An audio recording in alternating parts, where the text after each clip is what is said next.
안녕하세요. 꿈꾸는 자본가의 성장 읽기. 오늘은 나는 부동산 투자로 인생을 아웃소싱했다 라는 책을 가지고 한번 같이 이야기를 해보겠습니다. 오늘 그 첫 번째 시간이고요. 오늘 7가지에 대해서 한번 이야기를 해볼 겁니다. 1. 부동산 공부를 해야 하는 이유. 2. 부동산 투자로 소득 100배 증가할 수 있다. 3. 월세 500만 원은 꿈이 아니라 현실이다. 4. 도시 기본 계획을 살펴라. 5. 교통축을 공부하라. 6. 부의 엘리베이터에 탑승하라. 7. 부자가 못된 것이 아니라 안 된 것이다. 이 7가지를 한번 같이 이야기를 해보도록 하겠습니다. 부동산 공부를 해야 하는 이유. 지금은 평생 학습 시대다. 게다가 부동산처럼 공부의 성과가 명확하고 재미까지 있는 분야도 찾기 힘들다. 죽을 때까지 나를 즐겁게 해줄 공부거리 하나 생긴다면 그것보다 행복한 삶이 또 있을까? 하면 할수록 재밌고 그래서 벌어들이는 돈은 점점 불어나고 사람 보는 눈도 덩달아 키우는 까닭에 인간관계까지 향상시키는 게 바로 부동산 공부다. 무엇을 공부하든 자신의 삶에 가치를 가져다주는, 즉 돈으로 바꿀 수 있는 그런 공부를 하기 바란다. 그러니까 이 부동산 공부를 해야 하는 이유는 바로 공부를 하는 만큼 내가 바로 수입을 증가시킬 수 있고 소득이 생기기 때문이죠. 다른 공부는 내가 이걸 공부해도 막 삶에 어떻게 도움이 되는 건지 안 되는 건지 막 헷갈릴 때가 있는데 이 부동산 공부는 명확하다는 겁니다. 바로 수익을 바로 가져다 줄 수 있다는 거죠. 그러니까 재미가 있죠. 돈을 버니까 재밌어요. 돈 버는 건 다 재밌거든요. 그러니까 뭐 이렇게 행복한 공부, 이렇게 즐거운 공부는 또 있을까? 부동산 공부 말고 또 있을까 싶을 정도로 아주 좋기 때문에 부동산 공부를 해야 한다고 이 책의 작가는 이제 이야기하고 있는 겁니다. 그래서 하면 할수록 재밌다고, 그리고 또 뭐 부동산을 거래하면서 수없이 많은 사람들 보면서 사람 보는 눈도 키워지고 하면서 내 삶이 점점 성장하고 내 삶이 풍요로워지는 공부가 바로 부동산 공부라는 겁니다. 부동산 투자로 소득 100배 증가할 수 있다. 세상이 만들어 놓은 고정관념을 넘어서면 산술 평균의 삶을 벗어날 수 있다. 언제까지 지금 받는 월급을 쪼개고 쪼개어 집을 사고 삶의 질을 향상시키고 노후 대비 자금을 만들 수 있겠는가? 부동산을 통해 기하급수적 성장을 이룬다면 하루에 3시간만 투자해도 몇 년 안에 월세 500만 원을 받는다. 고정적인 월세 수입 500만 원이면 이를 바탕으로 또 종잣돈을 불려 더 많은 수익을 낼 수 있다. 한 달에 500만 원, 1000만 원, 아니 1억을 벌어들일 수도 있다. 이는 우리가 기하급수의 시대에 살고 있기 때문에 가능한 이야기다. 하지만 산술평균의 삶에서 벗어나지 않고 기하급수적으로 벌고 있는 다른 사람의 배만 불려줄 뿐이다.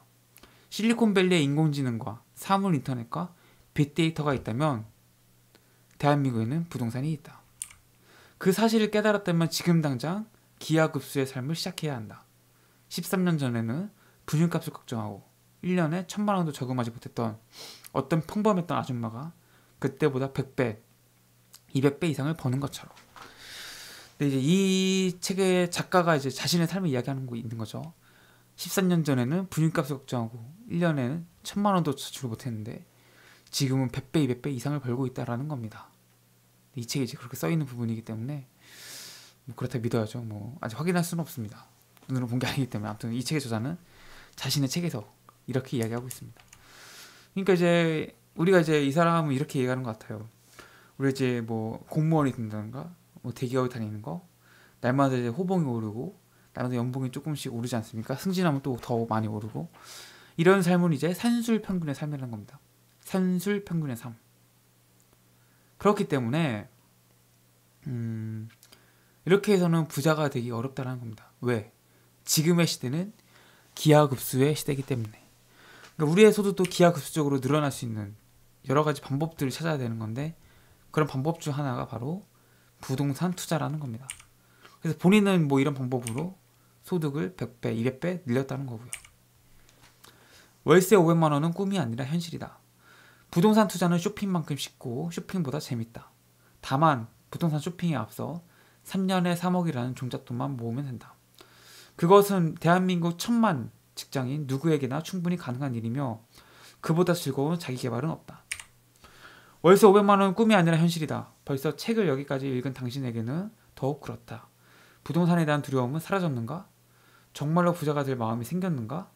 당신의 인생을 아웃소싱할 진정한 부동산 투자는 지금부터 시작이다.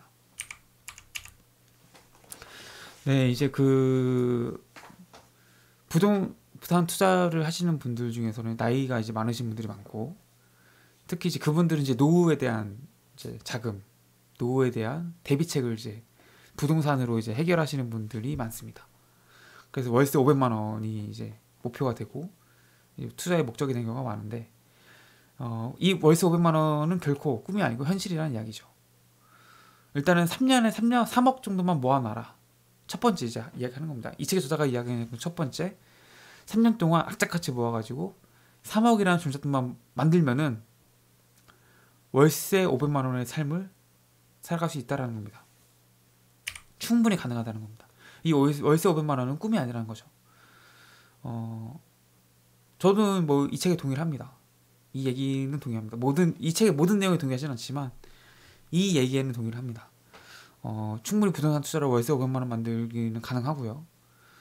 생각보다 뭐 어렵지 않습니다. 저는 지금 뭐 부동산 투자 관련 일을 하고 있지 않습니다. 이 영상을 찍고 있는 지금 저는 부동산 뭐 업자도 아니고 뭐 이런 컨설팅 하는 사람도 아닙니다. 저는 이제 그렇기 때문에 이해관계가 없는 겁니다. 이분은 이제 책을 쓰고 이제 부동산 관련 업을 하시지만 저는 아니고 순수한 투자자의 입장인데, 뭐 제가 보기에 충분히 가능합니다. 이건 네, 공부하시면 됩니다. 네.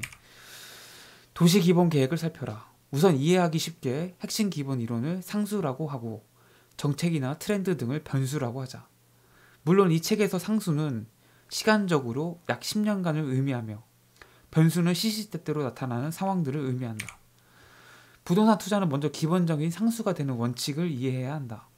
그 원칙에 정책이나 트렌드, 환경 등 변수를 대입해서 나에게 맞게 투자를 해야만 어떤 상황에도 흔들림 없는 투자가 가능하다. 즉 공급 대비 수요가 얼마나 있냐에 따라 가격은 올라가기도 떨어지기도 하고 보합하기도 하며 교통축이 강남이냐 판교냐 혹은 시청 및 여의도 등 직장을 많이 두고 있는 도심으로 뻗어갈 수 있느냐 등에 따라 가격이 우상향 할지가 결정된다.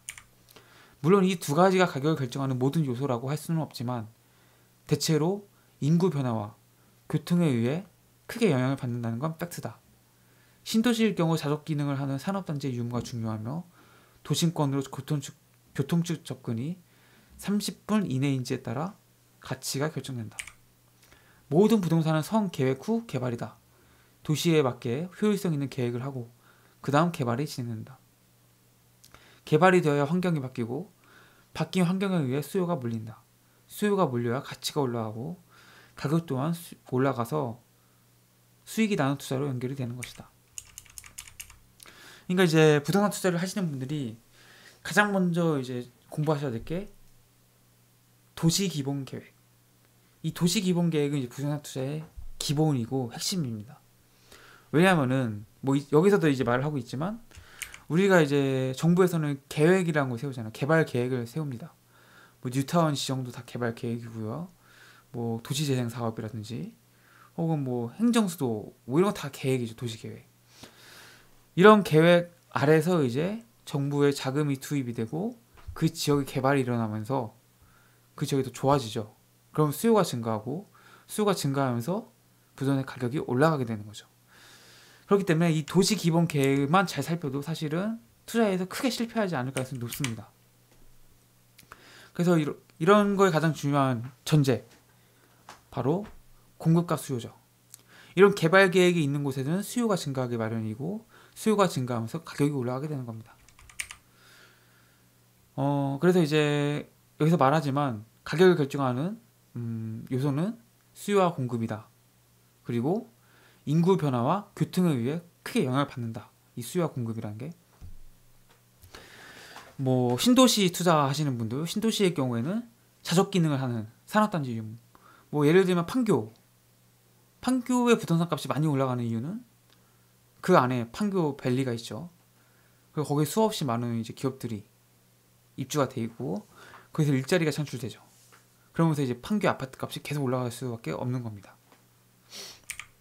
그리고 또 이제 뭐 강남이나 여의도, 뭐 종로 이런데 교통이 바로 연결되느냐, 이게 왜 중요하냐면은 결국은 여기에 일자리가 많이 몰려있기 때문에 거기에 출퇴근하는 사람들이 거기 출퇴근하기 좋은 지역에 몰릴 수밖에 없다는 이야기죠.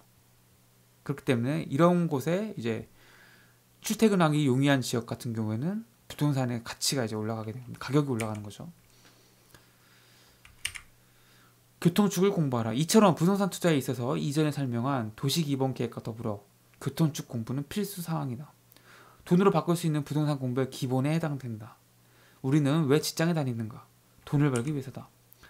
하지만 더 많은 돈을 기하급수적으로 벌고 싶다면 부동산 공부가 필수다. 진정으로 부동산 공부를 하여 돈을 벌고 싶다면 핵심부터 제대로 알아야 한다. 교통축을 따라 임장도 나가보고 그 지역의 변화를 샅샅이 기록하며 공부를 해야 그 공부가 반드시 돈으로 환산이 되어 자산으로 쌓인다는 사실을 명심해야 한다. 교통축이 정말 중요합니다. 지하철이 뚫리냐 안 뚫리냐에 따라서 완전 가격이 달라지죠. 뭐 제가 이제 알고 있는 걸 알려드리면 지하철 개발 호재가 있는 지역의 경우에 개발 계획이 발표되면 한 번 오르고요. 그 포크레인 공사, 즉 공사가 진행되는 모습이 보이면 또 한 번 오릅니다. 그리고 개통이 되면은 또 한 번 오릅니다. 그래서 이런 지하철 개발 같은 대중교통에 이제 개발되는 경우에는 총 가격이 3차례 오른다라는 걸 이제 알고 계시면 됩니다. 이것을 판단을 해서 이제 투자 타이밍을 잡으시면 되죠. 그래서 교통축 공부는 부동산 투자에서 필수입니다. 필수. 교통축은 이제 무조건 가장 큰 개발 호재이기도 하고, 뭐 이런 교통축을 모르고 개발을 뭐 부동산 투자를 한다, 이러면 이제 실패할 가능성이 높아집니다. 그래서 교통축만 잘 보고 투자하셔도 부동산 투자에서 굉장히 실패하기 어렵다라는 걸 말씀드립니다. 부의 엘리베이터에 탑승하라. 1층이 아닌 10층으로 올라가기 위해 누구는 계단으로 오르고 누구는 에스컬레이터에 오르고 누구는 엘리베이터에 오른다. 하지만 엘리베이터의 공간은 좁고 그 안에 탈 수 있는 사람은 한정되어 있다. 과연 어떤 선택을 할 것인가? 땀을 삐질삐질 흘리며 계단으로 오를 것인가? 에스컬레이터도 편하긴 하지만 느릿느릿 언제 꼭대기에 오를 텐가? 그래서 우리는 어찌되었든 엘리베이터에 탑승해야 한다.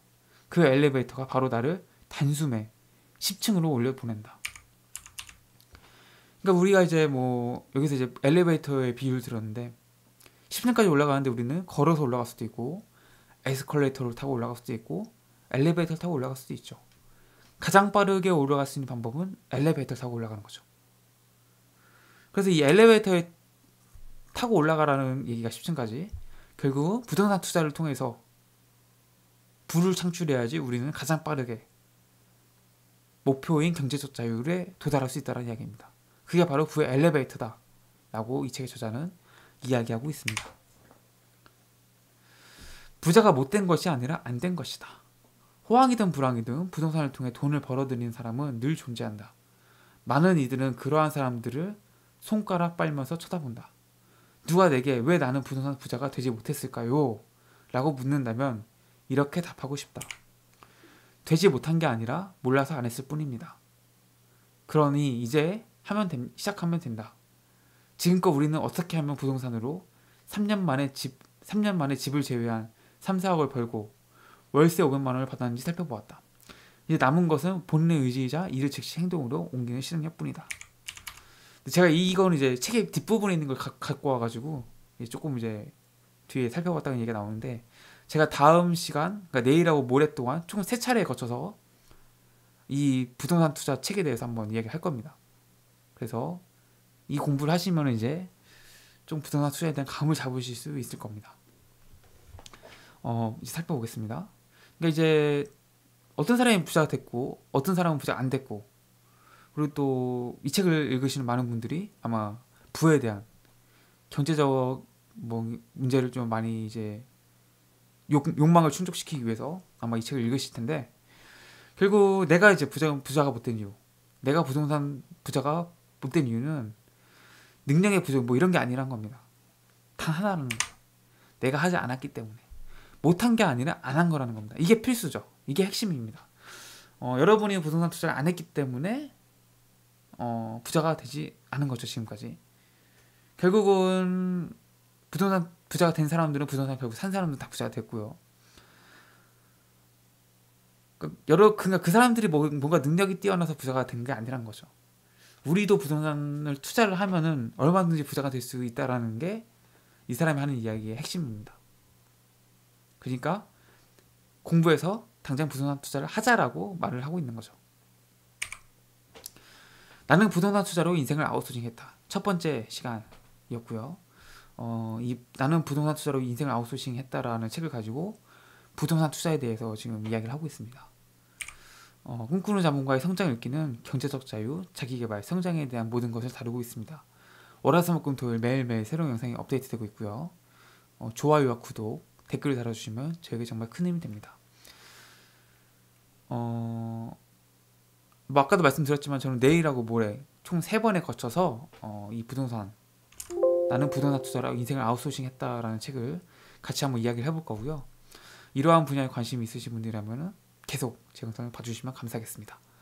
네, 저는 오늘 여기서 마치도록 하고요. 내일 이 시간에 또 찾아뵙도록 하겠습니다. 여기까지 봐주셔서 너무나 고맙습니다. 고맙습니다.